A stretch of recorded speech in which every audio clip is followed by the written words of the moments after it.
ನಿಜ. ಆದ್ರೆ ನನಗೂ ಒಂದು ಆಸೆ ಉಂಟು. ಏನು? ಪಾಂಡವರಿಗೂ ಕೌರವರಿಗೂ ಒಂದು ನಿರ್ಣಯ ಆಗಲೇಬೇಕು.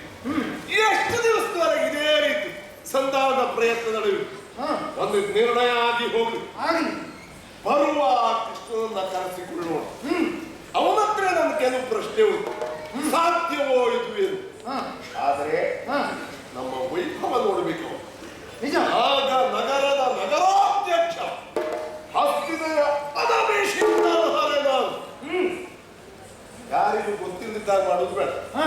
ಬಂದವರು ಯಾರಿಗೂ ಪ್ರಯೋಜನ ಆಗದಿದ್ದಾಗ ನೋಡ್ಕೊಳ್ಬೇಕು ಅಷ್ಟೇ. ಹೇಗೆ ಹೇಗೆ? ಈ ಒಳಗ ಚಾವಣಿ ದೂರದಲ್ಲಿ ಎತ್ತರದಲ್ಲಿ ಅಜ್ಜ ಭೀಷ್ಮ, ಆಚಾರ್ಯ ದ್ರೋಣರು, ಕೃಪಾಚಾರ್ಯರು, ಆಮೇಲೆ ಹಿರಿಯರು ಅವ್ರನ್ನೆಲ್ಲ ತಿಳಿಸುವುದು. ನೋಡಿದವರಿಗೆ ಕೌರವ ಹಿರಿಯರಿಗೆ ಒಳ್ಳೆ ಗೌರವ ಕೊಡ್ತಾರೆ ಅಂತ ಕಾಣಬೇಕು.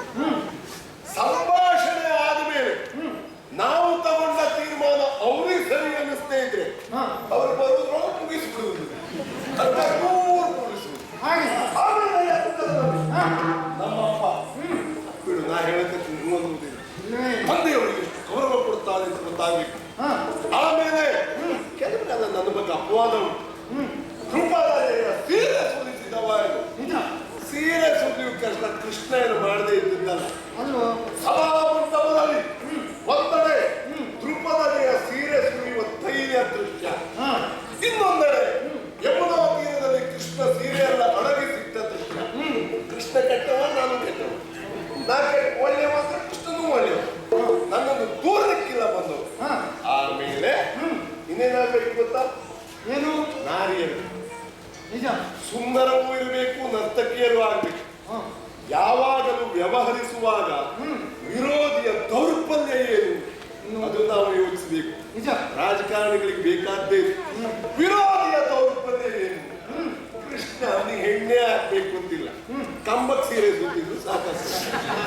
ನಾವು ಕೇಳಿದಂತೆ 7 ವರ್ಷದ ಕನ್ನೆಯಿಂದ ಹಿಡಿದು 70 ವರ್ಷದ ವೃದ್ಧೆಯರು ಸಹಿತ ಅವರ ಜೊತೆ ಇದ್ದಾರೆ. ನರ್ತಕಿಯನ್ನೆಲ್ಲ ಮುತ್ತು, ರತ್ನ, ವಜ್ರ, ವೈಢೂರ್ಯ, ಬೆಳ್ಳಿ, ಬಂಗಾರ ಅಗತ್ಯ ಉಂಟು. ಮನೆ ಅಪ್ಪನ ಶ್ರಾದ್ದ ಪಿಂಡ ಹಾಕೋದು ಎಷ್ಟು? 3 ಅಗತ್ಯ ಉಂಟು. ನಮ್ಮನ್ನು 30 ಪಿಂಡ ಹಾಕ್ತೇವೆ. ಹೀಗೆ ಸಭಾಮಂಟಪದ ನಿರ್ಮಾಣ ಬಂದಂತ ಕೃಷ್ಣ ಈ ವೈಭವವನ್ನು ನೋಡಿ ತಂಗು ಬಡಿದು ದಮನು ಒಡೆದು ಓಡಿ ಹೋಗಬೇಕು. ಒಂದು ಯಾಕೆ ಮುಂದೆ ಮರವೇ ಆಗ್ಬೇಕು ಅಲ್ಲ. ಸಭಾಮಂಟಪದ ಸಿದ್ಧತೆ ಮಾಡಿಸು.